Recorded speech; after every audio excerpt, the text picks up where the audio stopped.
casa. ¿Cuántos tienen Biblia en formato papel hoy acá presente? No, en la casa. Levántenme la mano.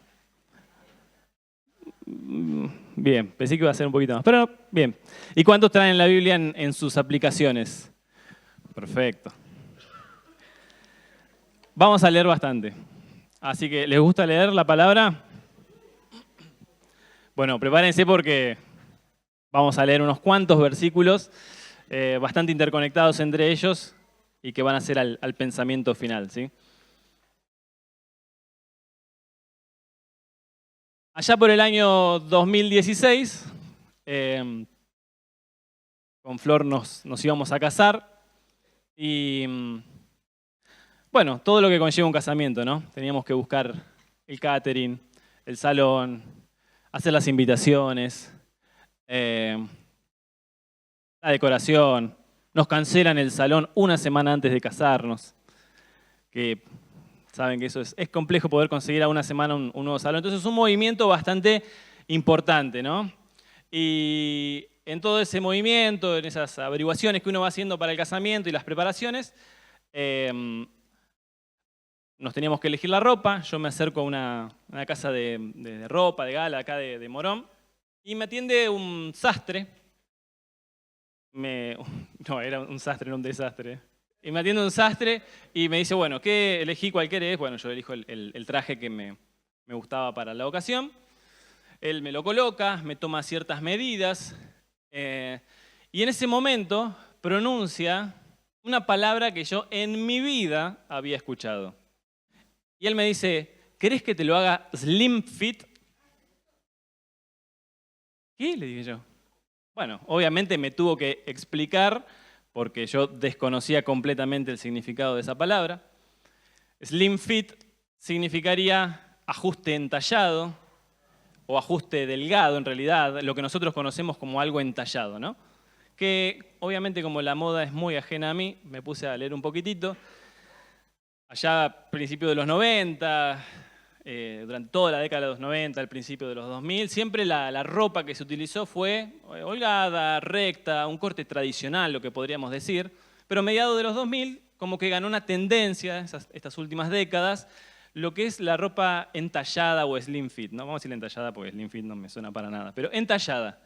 Es una ropa que no es incómoda como lo podría ser una ropa muy ajustada, sino que es una ropa que se amolda al cuerpo de la persona y, por decirlo de alguna manera, resalta las partes más agraciadas del cuerpo de una persona, tomando ciertos... Y las que no son tan agraciadas las oculta un poquito, las disimula, ¿no? Ahora, esto de entallar no solo se reduce a la ropa, sino que también es algo que se extrapola, se extiende a otros aspectos. Por ejemplo, la gastronomía. Si cualquiera de nosotros hoy va a una casa de comida rápida, cualquiera de ellas, vos podés pedir tu combo, podés decirle, bueno, quiero agrandar o achicar las papas, agrandar o achicar la hamburguesa, quiero agregarle una salsa, quiero sacarle la salsa, ponerle cebolla, sacarle la cebolla, ponerme panceta. Bueno, uno podría armar el combo como a uno le gusta, ¿no? A gusto del consumidor, como se dice. Entonces estamos entallando nuestro menú. Pero también se extiende a otras áreas, como podría ser, no sé, las compañías telefónicas que dan servicios, como uno los requiere. Pueden decir, bueno, necesito más comunicarme, entonces necesito llamadas gratuitas. Bueno, te damos un paquete con llamadas gratuitas más amplio. Bueno, no, yo soy mucho de usar datos. Bueno, te damos datos. Y dentro del mundo de los datos, quizás, o del Wi-Fi, te dicen, ¿qué necesitas? Más velocidad de subida, de bajada a la red. Y uno va ajustando a gusto de lo que uno necesita, ¿no? A medida de lo que el consumidor necesita. Otra área podría ser la salud, las prepagas. Ajustan sus prestaciones, sus servicios, acorde a por ahí un rango etario, la edad de una persona, y una persona, un adulto mayor, va a tener mayor accesibilidad a gerontólogos, cardiólogos, clínicas afines.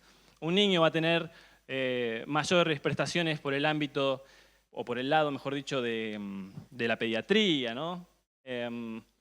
Y otro de los ejemplos que podríamos mencionar es también las redes sociales. Bueno, casi todos podríamos decir que usamos redes sociales, y redes sociales hay a patada, hay un montón. Y cada una tiene como sus ajustes, ¿no? Lo que más nos interesa. Tenés redes sociales que podés subir fotos, redes sociales donde subimos videos, redes sociales donde los videos que se suben son muy cortitos, redes sociales donde los videos que se suben son muy largos, algunas donde podés escribir pocos caracteres, otras podés desarrollar extensas reflexiones, pensamientos, lo que quieras. Entonces hay una tendencia en la actualidad, considerada como normal, como correcta, de entallar todo a nuestra medida y a nuestro gusto. Pero lastimosamente, de forma consciente o inconsciente, esta tendencia se está extendiendo o se ha extendido al ámbito espiritual. Y buscamos tener un Jesús entallado y su reino a nuestra medida. Ahora, esto no es algo nuevo, no es algo actual que surgió con la ropa y con todas estas tendencias nuevas, sino que es algo que la Biblia nos trae luz, que es bastante arraigado en la naturaleza del ser humano. Vamos a leer, bastante ya les dije, Hechos 17 del 16 al 33, donde hay un episodio, una historia, que nos va a demostrar que esto no es nuevo. Esto no es ahora, la última década.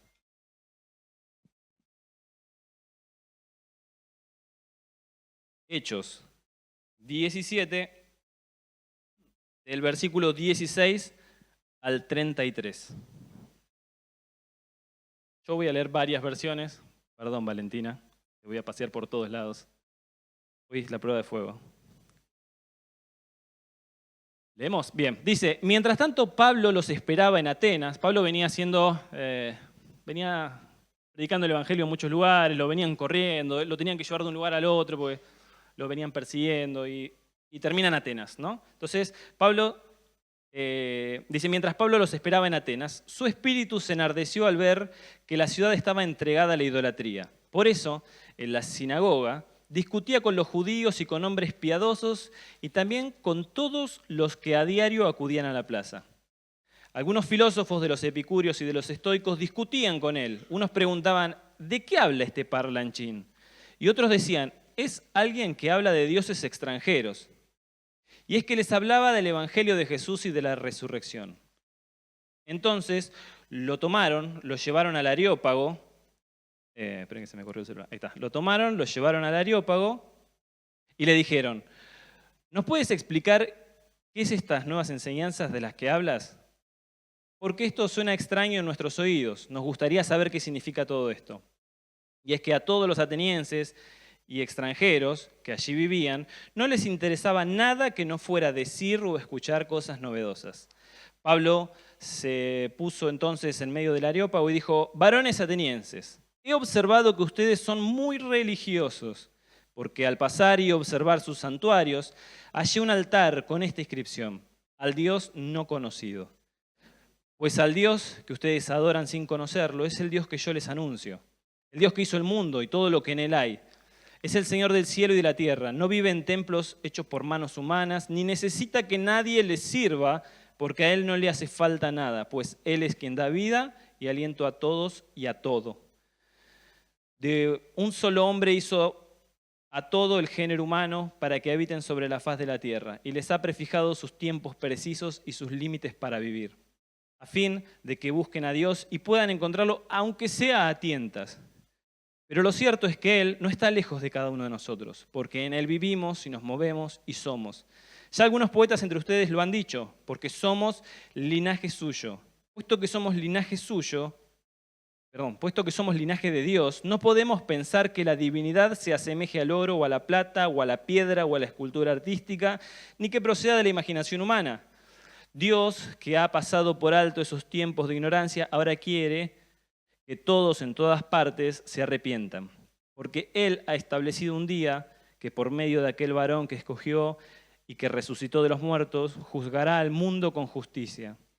Cuando allí los presentes oyeron hablar de la resurrección de los muertos, unos se burlaban y otros decían, ya te oiremos hablar de esto en otra ocasión. Entonces Pablo se retiró de en medio de ellos. Bien, muy buena esta historia, ¿no? Real, por cierto, obviamente. Ahora tenemos dos formas de poder ver esta historia. Una es tomarla como un hecho puntual en Atenas, en la época de Pablo, esto sucedía, y poder extraer quizás algunos principios doctrinales muy buenos, Pablo desarrolla un montón, o quizás podríamos tomar algún recurso evangelístico incluso, que son excelentes. Pero la otra forma de poder ver esta historia es considerarnos como protagonistas de este momento, de esta historia que acabamos de leer, trayendo y comparando el ámbito social, cultural y religioso con nuestra actualidad, con lo que hoy nos toca vivir. De hecho, Pablo, en el versículo 22, le dice a los atenienses: yo sé que ustedes son muy religiosos. Miren, Atenas eran politeístas, o sea que tenían un montón de dioses, y se dice que hay en Atenas, que había, alrededor de 33.000 estatuas a dioses.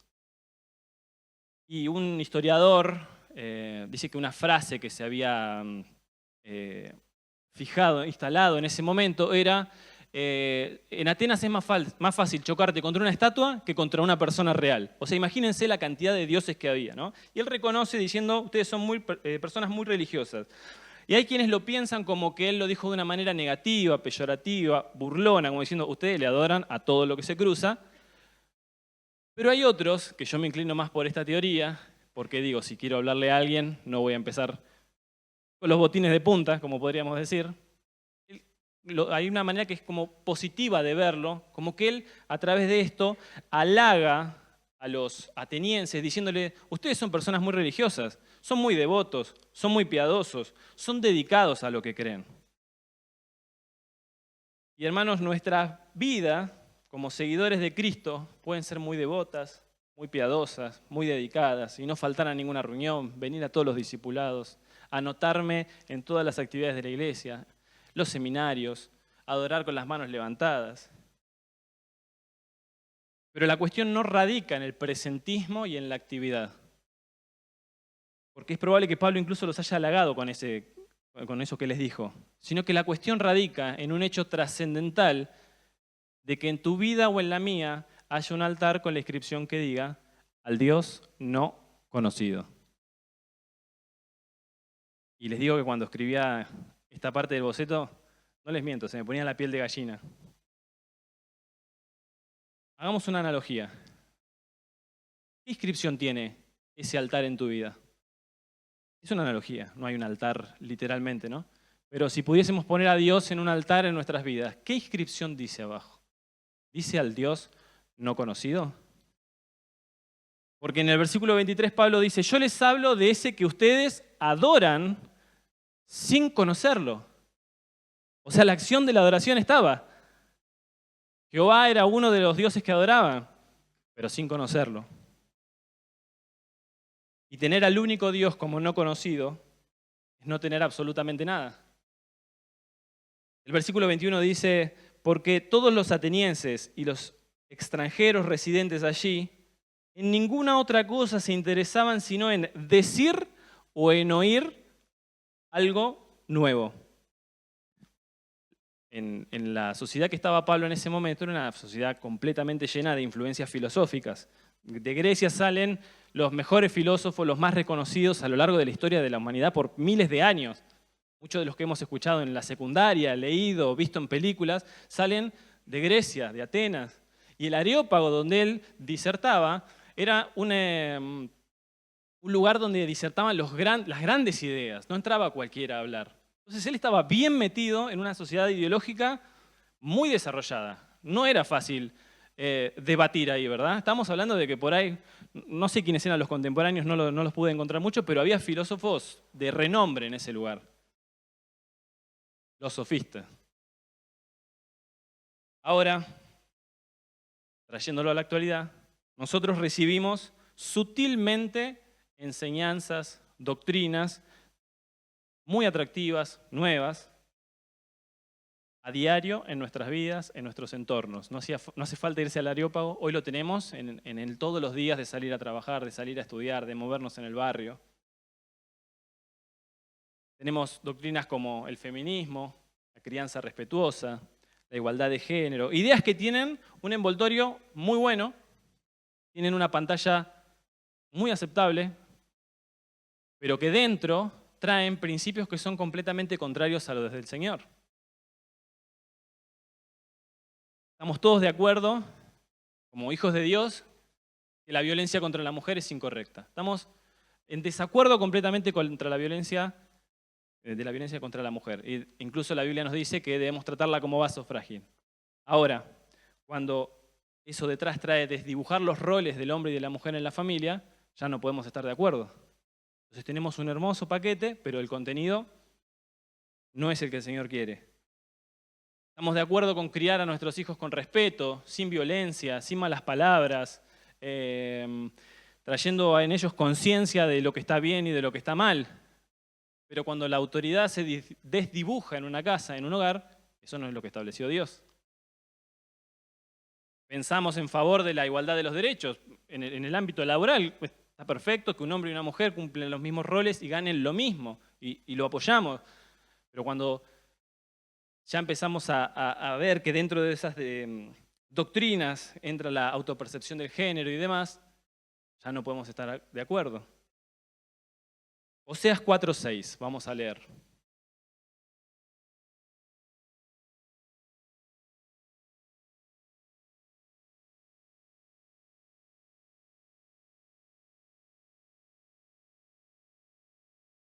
Oseas 4:6 es un pasaje también conocido. Dice: mi pueblo ha sido destruido porque le faltó conocimiento. Puesto que tú desechaste el conocimiento, yo te desecharé del sacerdocio. Puesto que te olvidaste de la ley de tu Dios, también yo me olvidaré de tus hijos. Y cada doctrina, cada pensamiento, cada idea nueva que incorporamos, sea propia o sea externa, es un grado más, y que choca contra la palabra del Señor, es un grado más de desconocimiento del Señor. Y resaltamos un poco más al Dios no conocido. Y generamos de esta manera un Dios a mi imagen, a mi semejanza, y un Jesús entallado a mi medida. Bueno, hace poco, por ahí es de público conocimiento, el que no lo sabe lo pongo un poco en contexto, hubo una nave tripulada que viajó al espacio, orbitó la Luna. Esta nave llevaba 4 astronautas. Ahora, cuando se pone una persona en un viaje espacial, no hay margen de error. Es exhaustivo todo el análisis que se hace en esas misiones, ¿no? Se analiza el peso que van a llevar, que van a traer, cuántas personas van a ir, qué fuerza tiene que salir la nave, qué potencia, cuánto combustible, la trayectoria, la inclinación, la ubicación de los planos. Hay un montón de cuestiones que se analizan, demasiadas y de una manera exhaustiva, para que eso no falle. Y hay ecuaciones preestablecidas, preformuladas, que se sabe que funcionan. O sea, estas son las ecuaciones que vamos a utilizar para poner a una persona dando vuelta a la Luna. Punto. No puede venir alguien de la NASA y de pronto decir: hoy tengo ganas, porque me parece que queda lindo, multiplicar esto por 2, dividirlo por 5 y acá ponemos una raíz cuadrada del no sé qué. No se puede modificar, porque cualquier pequeña modificación fuera de lo preestablecido y diseñado para que eso funcione bien, podría generar que exploten ni bien salen, que nunca puedan volver y queden boyando por el espacio, dando vuelta. Ahora, todo lo que agregamos y quitamos a Cristo y su reino, simplemente es una distorsión de la única verdad y nos corremos del rumbo correcto. La verdad que se nos reveló en la palabra es la perfecta ecuación de la que yo les estoy haciendo una comparación. Y no necesitamos ni debemos entallar esta única y perfecta verdad. ¿Querés conocer más del Señor? ¿Quieren conocer más del Señor? Bueno, toda la revelación de Dios está en Cristo y toda la revelación de Cristo está en su palabra. Lo voy a volver a decir. Toda la revelación de Dios está en Cristo y toda la revelación de Cristo está en su palabra. Vamos a leer San Juan 14, versículo 8 y versículo 9. San Juan 14, 8 y 9.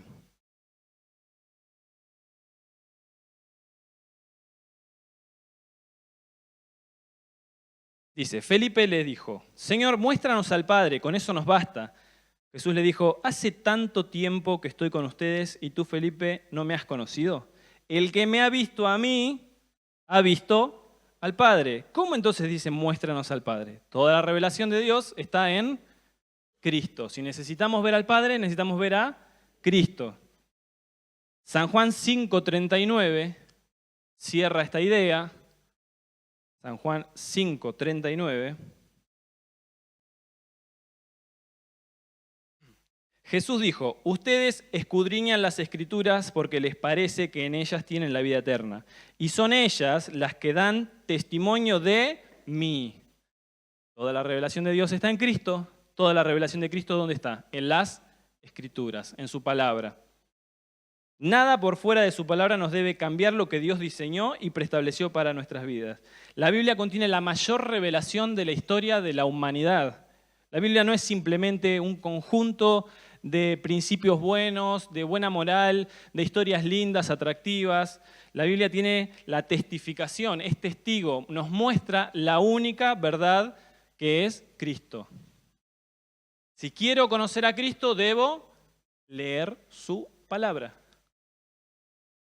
Ahora, ¿podría conocer a Cristo a través de la experiencia? Me gusta hacer estas preguntas porque el que va a responder sí, dice, a ver si digo que estamos como sí, no, que va a decir el que está adelante, ¿no? Claro que puedo conocer a Cristo a través de la experiencia.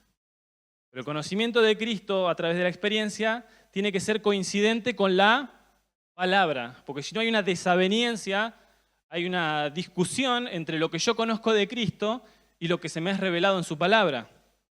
Podemos afirmar entonces, alguien podría decir, bueno, yo no sé mucho de Biblia, estoy recién empezando a leerla, pero yo lo único que sé es que Cristo es mi proveedor, nunca jamás me dejó faltar nada, yo le pido y nunca nos faltó alimento, nunca nos faltó ropa, nunca nos faltó un techo, y lo he experimentado, no sé en qué parte de la Biblia está, pero lo he experimentado. Entonces, no busquen estos versículos porque los voy a leer rápido, ¿sí? Mateo 6, 31, 33 dice, no os afanéis pues diciendo qué comeremos o qué beberemos o qué vestiremos. Porque los gentiles buscan todas estas cosas, pero vuestro Padre Celestial sabe que tenéis necesidad de todas estas cosas. Mas buscad primeramente el reino de Dios y su justicia, y todas estas cosas os serán añadidas. Salmo 34:10. Los leoncillos necesitan y tienen hambre, pero los que buscan a Jehová no tendrán falta de ningún bien. La palabra. Alguien podría decir, Cristo es mi sanador. Trajo salud a mi vida, tenía una enfermedad crónica o tenía algo terminal, no sé cómo, oraron por mí, el Señor me sanó. No sé en qué parte de la Biblia está eso, pero bueno, yo recibí esa experiencia y conocí al Señor por ese lado. Salmo 103:3 dice, el Señor perdona todas tus maldades y sana todas tus dolencias. Hay una traducción que dice enfermedades. Deuteronomio 32:39, ved ahora que yo soy el Señor y fuera de mí no hay Dios. Yo hago morir y yo hago vivir. Yo hiero y yo sano. Y no hay quien pueda librar de mi mano. Alguien puede decir, bueno, yo vivo solo en mi casa, no tengo a nadie, pero yo, no sé, siento que el Señor es mi compañía, jamás me pasó de tener soledad real. No puedo percibir porque yo estoy seguro que el Señor me acompaña y esa es mi experiencia. Salmos 46:1. Dios es nuestro amparo y fortaleza, nuestro pronto auxilio en las tribulaciones. Salmo 94:14. Porque el Señor no abandonará a su pueblo ni desamparará a su heredad. Salmo 9:10. En ti confiarán los que conocen tu nombre, por cuanto tú, oh Jehová, no desamparaste a los que te buscaron. Alguien puede decir, Él trajo paz a mi mente. Yo vivía en ansiedades, empastillados, pero de pronto lo encomendé a Él, se lo entregué en sus manos y hoy no me hace falta nada de todo eso. Filipenses 4:7, y la paz de Dios que sobrepasa todo entendimiento guardará vuestros corazones y vuestros pensamientos en Cristo Jesús. Ahora este que viene ahora, esta semana o la anterior también, me movilizó un montón. Les hablé de esta misión espacial, ¿no? Eran 4 astronautas, uno solo se declaraba como creyente, de hecho, búsquenlo porque dio un mensaje desde el espacio, casi evangelístico, podríamos decir. Y el comandante de la misión, Ray Weissman creo que se llama, cuando volvió, hizo una entrevista que salió hace poco, él dijo, cuando estábamos dando vuelta a la luna y el sol fue eclipsado por la luna. Dice, yo lo único que atiné a decirle a mi compañero, que sí era cristiano, es, esto no pudo haber salido de una evolución arbitraria. Acá hay alguien manejando todo esto. Y cuando volvió, dice que estaban en un proceso de recuperación y entró no recuerdo si era un pastor, un capellán, no me acuerdo qué término usa, y que vio la cruz y se quebró. Dijo, existe un Dios, no soy religioso, no, nunca ni siquiera lo pensé, pero el Señor existe. Por todo lo que viví, su creación me habló. Salmos 19, 1, 2. Los cielos cuentan la gloria de Dios y el firmamento anuncia la obra de sus manos. Job 12, de 7 al 9. Ese sí lo vamos a leer. Job 12, del 7 al 9.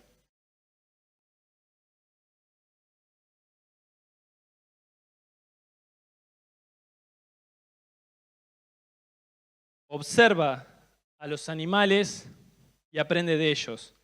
Mira a las aves en los cielos y oye lo que te dicen. Habla con la tierra para que te enseñe. Hasta los peces te lo han de contar. ¿Habrá entre estos alguien que no sepa que todo esto lo hizo la mano del Señor? Hay una coincidencia entre lo experimentado y lo revelado en su palabra.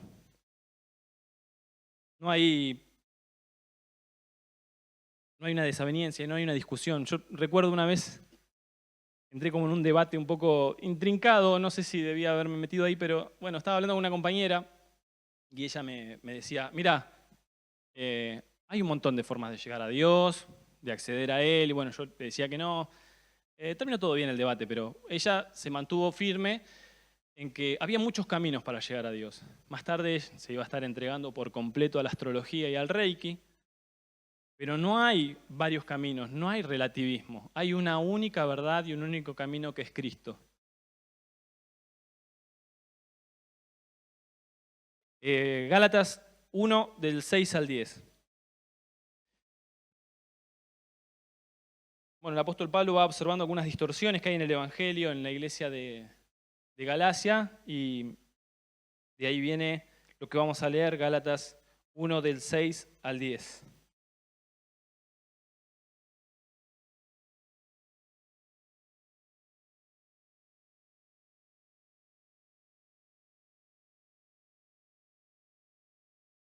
Me asombra que tan pronto se hayan alejado ustedes del que los llamó por la gracia de Cristo para seguir un evangelio diferente. No que haya otro evangelio, sino que hay algunos que los perturban y quieren pervertir el evangelio de Cristo. Pero si aún nosotros o un ángel del cielo les anuncia otro evangelio diferente del que les hemos anunciado, quede bajo maldición. Como antes lo hemos dicho, también ahora lo repito, si alguno les predica un evangelio diferente del que han recibido, quede bajo maldición. ¿Busco acaso el favor de la gente o el favor de Dios? ¿O trato acaso de agradar a la gente? Si todavía buscara yo agradar a la gente, no sería siervo de Cristo. Si les sonó fuerte quedar bajo maldición, otra de las traducciones que hay usa la palabra anatema.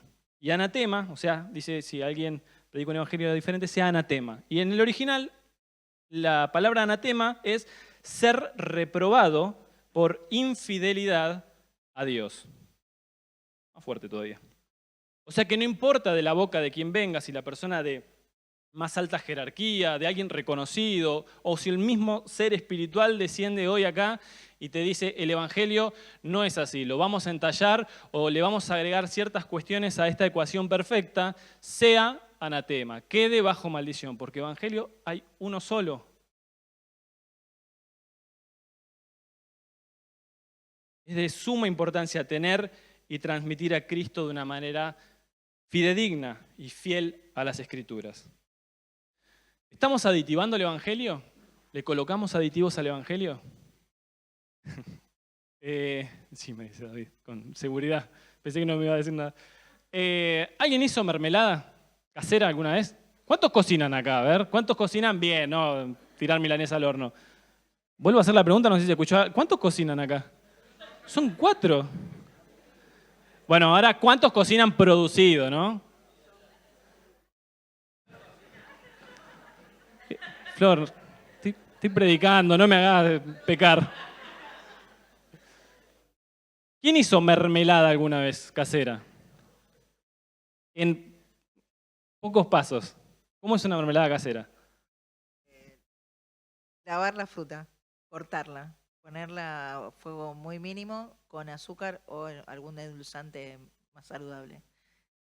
Yo le pongo chía, Esa parte corta. porque espesa un poco. No, pero hace bien la chía, queda como más consistente. ¿Es lo mismo una mermelada casera que una que compras en el supermercado? En la industria de los alimentos se usan un montón de aditivos. Una mermelada tiene colorantes, espesantes, saborizantes, edulcorantes, azúcares, conservantes, acidulantes. Por lo menos le mencioné 7 productos químicos que se tiran adentro de una mermelada. O sea que lo que menos estás comiendo es mermelada. Sí, la fruta. Después las que son un poco más premium te meten ahí una frutilla adentro como para que digas, oh, esta es buena, ¿no? Pero son puros aditivos. Y hay como una tendencia a decir, bueno, dejemos de lado los ultraprocesados, los que tienen un montón de aditivos porque son malos para la salud. Ahora, si nos estamos cuidando en el ámbito de la salud, en lo carnal, digamos, en nuestro cuerpo, ¿cuánto más debemos cuidarnos en nuestra salud espiritual de lo que estamos consumiendo? ¿Tiene aditivos el Evangelio, el Cristo que estamos consumiendo? Por decirlo de alguna manera, ¿el Cristo que estamos recibiendo está aditivado o es puro? Y ocasionalmente agregamos muchos aditivos. Se me vienen a la mente, o se vinieron a mi mente algunos pocos. Y podríamos decir, bueno, Dios es más permisivo con ciertos pecados y es muy estricto con otros. Yo me acuerdo siempre de un caso muy puntual de una persona, una mujer que se levantó en ira contra algo que había hecho otra persona y le dijo, lo que vos hiciste, por lo que vos hiciste te vas a ir al infierno, porque eso Dios no lo perdona. Jugando el rol de Dios, hubo que intervenir la familia, explicarle que esto no era así, que había arrepentimiento, distorsionó completamente el Evangelio a gusto, entallándolo a mi medida. Bueno, el yugo desigual no es tan tajante, ¿no? O yo no lo veo tan así, no estoy tan de acuerdo con esto, y metemos subjetividad, opiniones, o como escuchamos excelentemente el domingo pasado, nuestra alma entrando y generando opiniones al respecto. Congregarse cada tanto está bien, pero Dios está en todos lados. No es necesario tanto vínculo, tanta comunión con el cuerpo. Dios me protege, pero por las dudas yo tengo algún talismán, algún amuletito, alguna piedrita para que absorba las malas energías, o el mal de ojos, o... ¿Qué se ríen? No tendrán nada colgado, ¿no? Mi futuro está en manos del Señor, pero por las dudas yo cada tanto leo un poquito el horóscopo, cada tanto en el trabajo tiro ahí la fecha de nacimiento y que me hagan, ¿no? Una carta natal. No, por favor, José.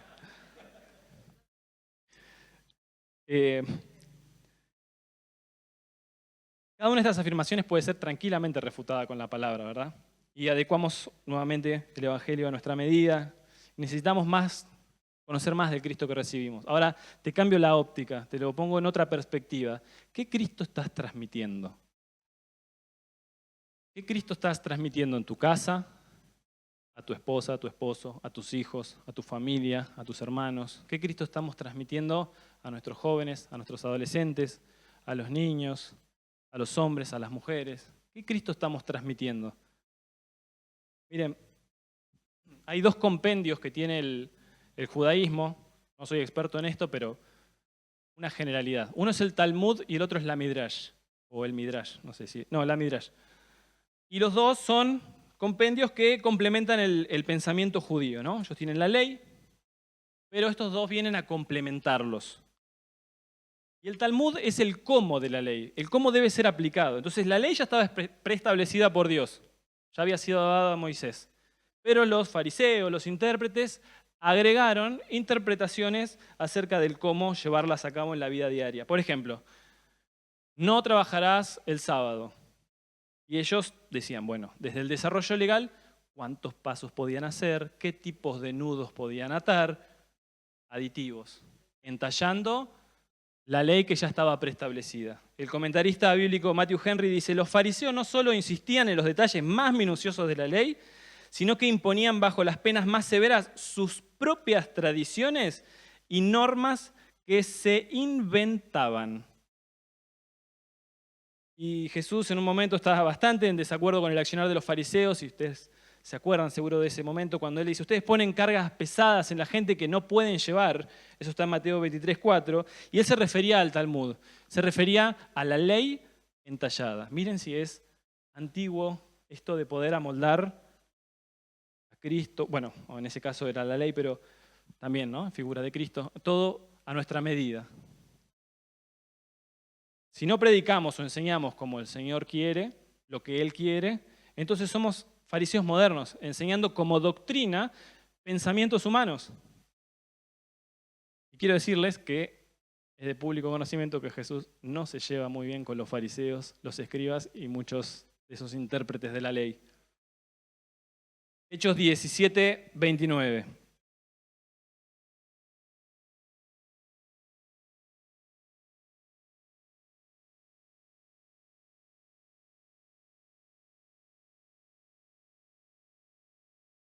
Hechos 17:29.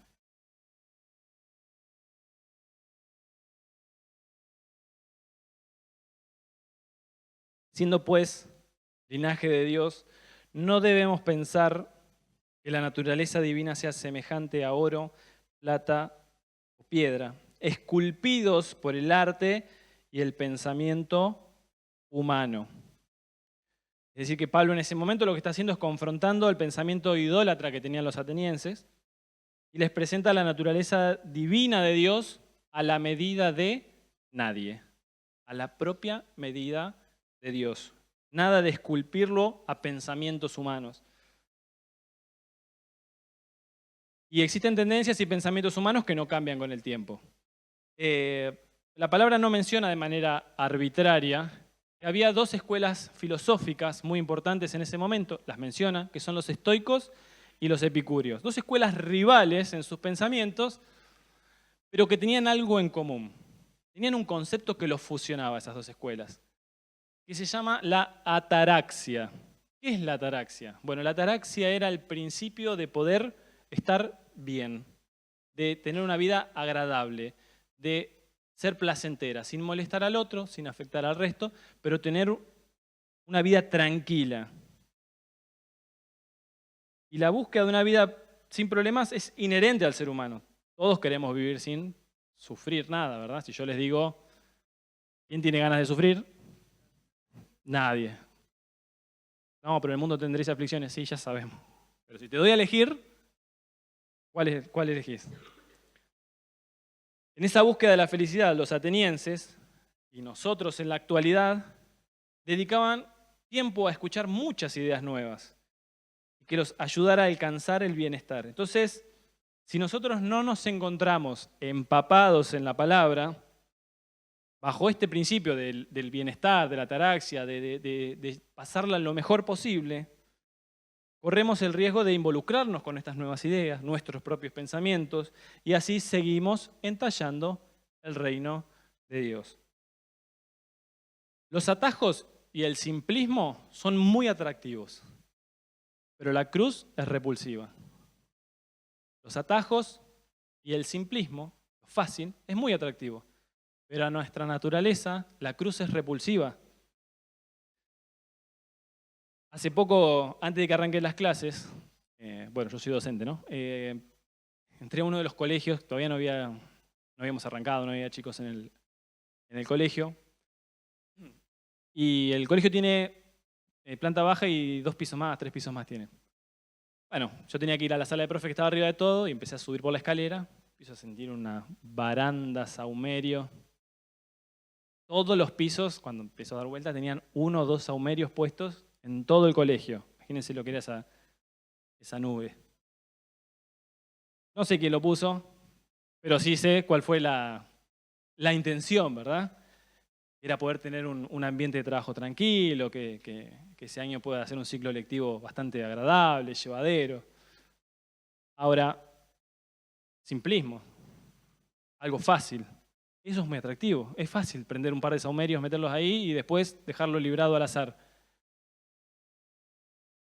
Lo que no es fácil es decir, bueno, voy a morir a mí mismo, voy a dar fruto y cuando se presenten los problemas voy a perdonar, voy a tener buenos tratos, voy a ser... con el otro voy a tener, no me sale la palabra, empatía con el otro, entenderlo, no entrar en discusiones vanas, perdonar. Eso es difícil, eso es cruz. Y a nuestra naturaleza eso es repulsivo. Es más fácil los atajos, el simplismo. Tener un amuleto, hacer un rito, prender los saumerios, colocarse una cinta roja, es fácil. Pero cuando nos enfrentamos con la Escritura y vemos la revelación de Cristo, se nos demanda cruz, se nos demanda muerte a nuestra carnalidad, a nuestra alma. Romanos 12, versículo 1 y 2, un pasaje que hemos escuchado muchas veces. Vamos a leerlo. Romanos 12, versículo 1 y versículo 2.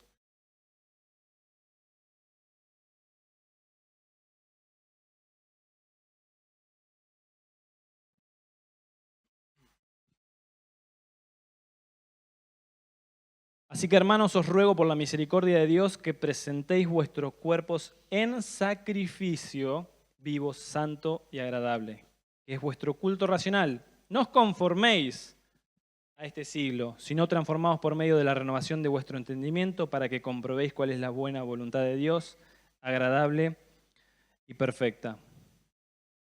Pablo habla de una presentación consentida de nuestro cuerpo en sacrificio, de nuestra carnalidad en sacrificio y de morir a nosotros mismos. Segunda de Timoteo, capítulo 4, versículos 3 y 4. Segunda de Timoteo 4, versículos 3 y 4. Yo lo voy a leer en la PDT.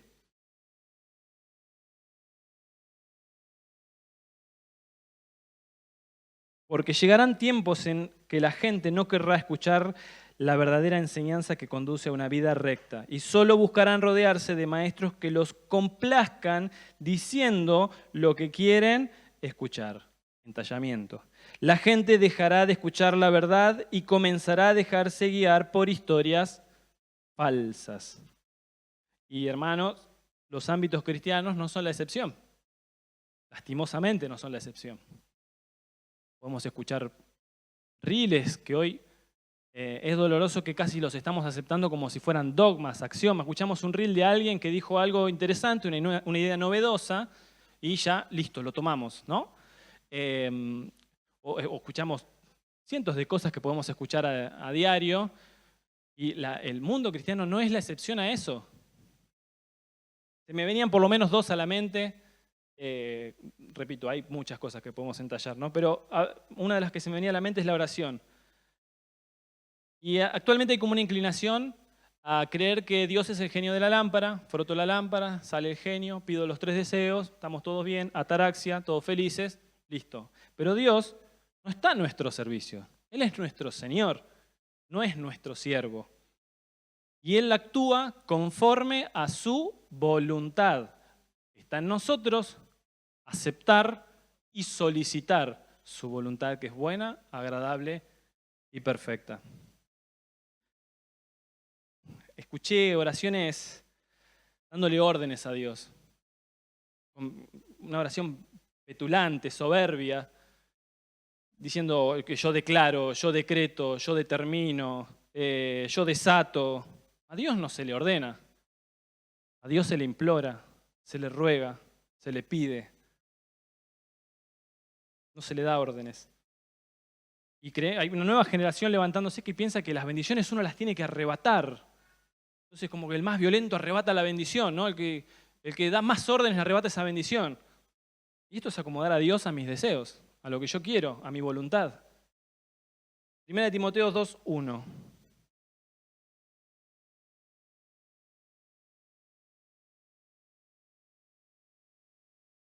Estuvimos el otro día con jóvenes hablando de la oración, los más 30. Y les digo que entrar en ese fragmento de Timoteo de la oración es increíble. Hay un montón de cosas para aprender. Dice, exhorto pues ante todo, ahí dice en primer lugar, a que se hagan rogativas, en alguna traducción dice plegarias, oraciones, peticiones, en otras traducciones dice súplicas y acciones de gracia por todos los hombres, no dice órdenes. Filipenses 4:6 dice, bien conocido, por nada estén afanosos, antes bien en todo, mediante oración y súplica con acción de gracias, en agradecimiento, sean dadas a conocer sus peticiones delante de Dios. La palabra nos está trayendo luz al respecto de cómo orar y siempre dirigiéndonos al Señor con humildad y reconociendo su señorío. Otro aspecto son las bendiciones. Y tendemos a relacionar las bendiciones con lo material, ¿verdad? Y en la Biblia en ningún momento las bendiciones están ligadas a lo material.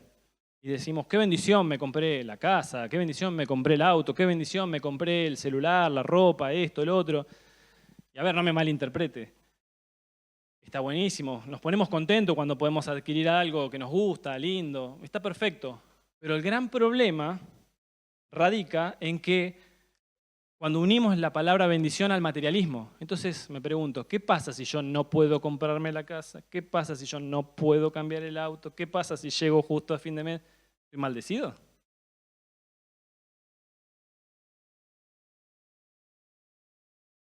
Efesios capítulo 1, versículo 3. Efesios 1:3.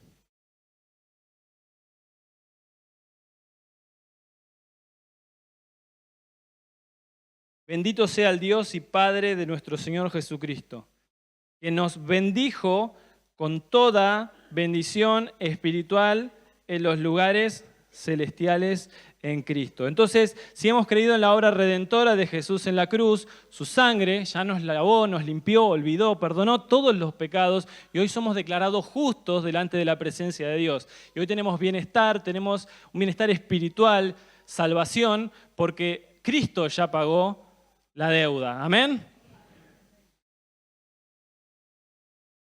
Ahora Mateo 6:32. Mateo 6:32.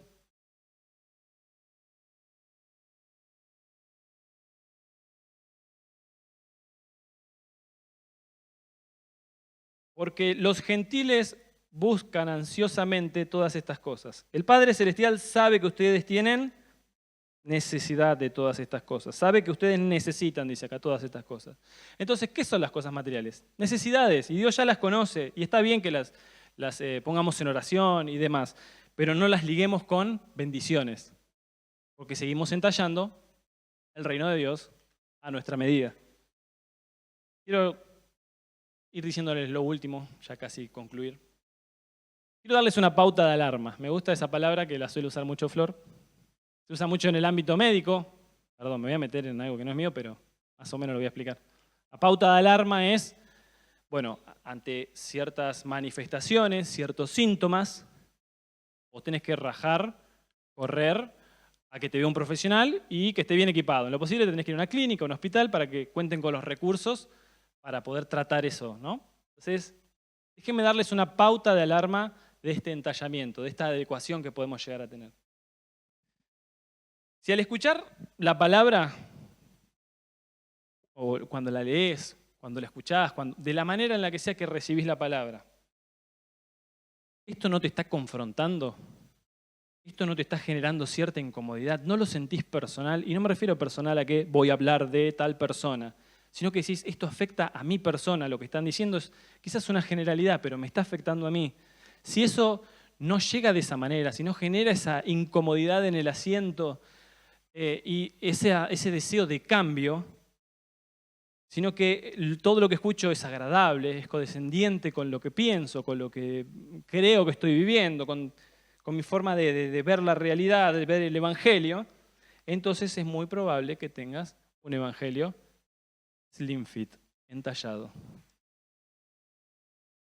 Debemos ser confrontados.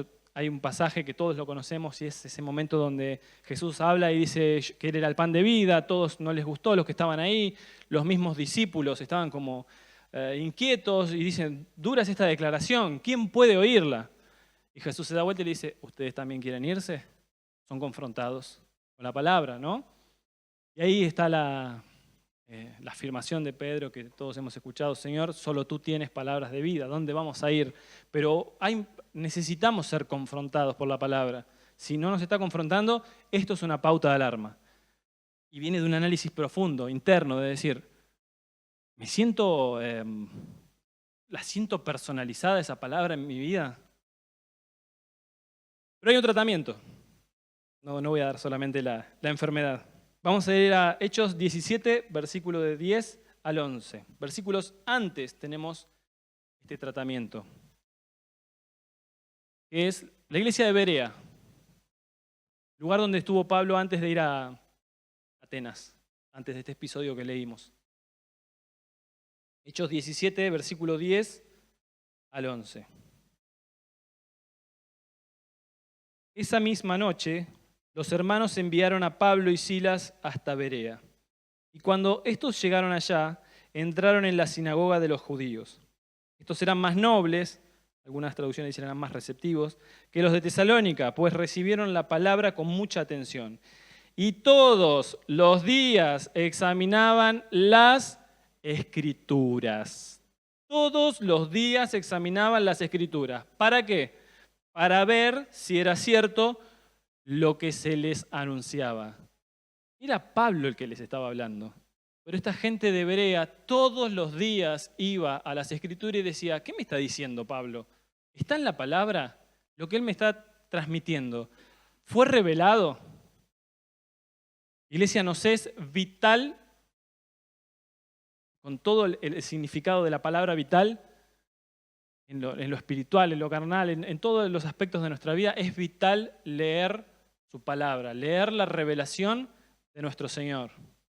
Quiero concluir y terminar con esto. Repetimos incansablemente, lo conocemos y lo escuchamos de memoria, que conoceréis la verdad y la verdad os hará libres. La verdad es Cristo, la única verdad es Cristo, que está revelada en su palabra, como ya lo dije. Pero, ¿conoces a Cristo? En tantos años de peregrinar, o meses, o días, no sé cómo, hace cuánto lo conociste. Pero ¿estás conociendo al verdadero Cristo? ¿O todo este tiempo solamente te ha formado un Jesús entallado? Quiero que te lleves esto para reflexionarlo, para pensarlo, para que te confronte. Oramos. Señor, gracias por poder dar tu palabra, gracias por poder comunicar lo que has puesto en mi vida, pero Espíritu Santo te ruego que llegues a lo más profundo. Yo solo hablé desde el conocimiento, desde el intelecto, pero te ruego que vos toques el espíritu, toques el alma, toques el cuerpo, toques la integralidad, Señor, de nuestro ser. Alfarero, te ruego que nos moldees. Somos barro en tus manos, queremos entregar nuestros pensamientos, nuestras ideas, no queremos ser influenciados, sino que únicamente vos des forma a nuestras vidas, Señor. Examíname, oh Dios, conoce mi corazón, pruébame, conoce mis pensamientos, ve si hay en mí camino de perversidad y guíame en el camino eterno. Nos entregamos en tus manos, Señor, rogándote que esta palabra fructifique, Señor, y la podamos vivir. No solo escucharla, sino ponerla por obra, Señor. Te doy gracias. Espíritu Santo, te ruego que sigas trabajando en nuestras vidas, nos sigas modelando. No queremos vivir un evangelio entallado, un evangelio a nuestra medida, a nuestro gusto. Queremos tener una revelación más grande de vos, una relación y una revelación cada día mayor, Señor. Gracias, Señor, porque te has revelado a nosotros, porque te has dado a conocer, porque nos amaste antes de que nosotros lo hagamos, Señor, porque diste tu vida en sacrificio. En el nombre de nuestro Señor Jesucristo oramos al único y sabio Dios. Amén.